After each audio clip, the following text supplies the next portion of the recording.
So how do they go about it? What do they do? Well, they go through the preparation phase of this.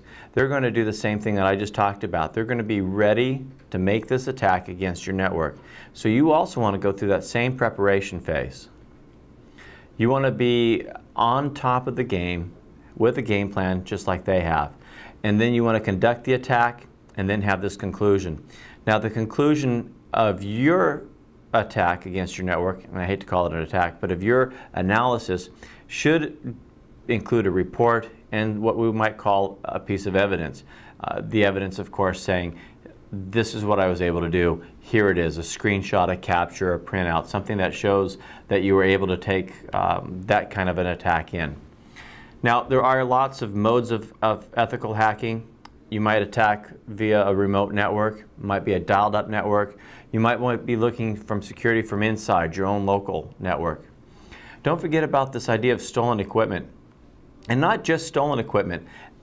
What do you do with your old equipment? You know, a lot of companies give their stuff away to schools or nonprofit organizations, but the hard drives they give away can have critical information that your company might not intend to give away. You know, it's not enough just to think you've erased or done a format over this, because I can still get that information off that drive.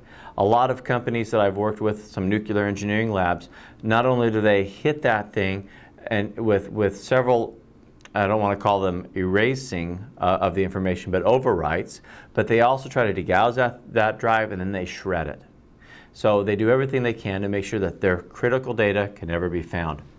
Don't forget social engineering. The biggest part of hacking, almost 50% of what a real hacker does, as opposed to what we call a script kiddie, is getting on the phone and getting that information.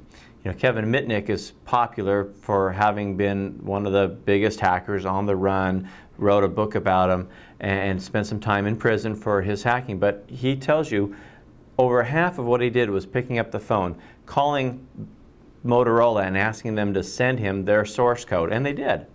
And then physical entry. That's another way in which a hacker, and as you as an ethical hacker, should look at your network. Now, physical entry, is your server locked up? Because if I can touch your server, your router, whatever equipment it is, if I can touch it, physically have access to it, I can own it in just minutes. So when it comes to security testing, we want to take it from a couple of points of view. Do you want to do a test with what we call the black box, not knowing anything about your network? Do I want to look at it as though I'm an insider coming after you, the white box testing? Or that gray box, which might be another internal test with a combination of working from outside with help from the inside. And then, like I said, you should be able to deliver a report, detail the problems, list out all the vulnerabilities, and, as I said before, have that piece of evidence. And one more time, I'm going to remind you that before you ever do any type of network test, please have that proof for you on paper that says that you were supposed to do and conduct that kind of evaluation. Now, there are plenty of places you can go to get information on the web. You can go to the site www.mile2.com. We'll have plenty of links for you to be able to look at to go and get some of the up-to-date information about what hackers can do, what vulnerabilities are out there, statistics and information, and basically links that will help you be able to get more of that information.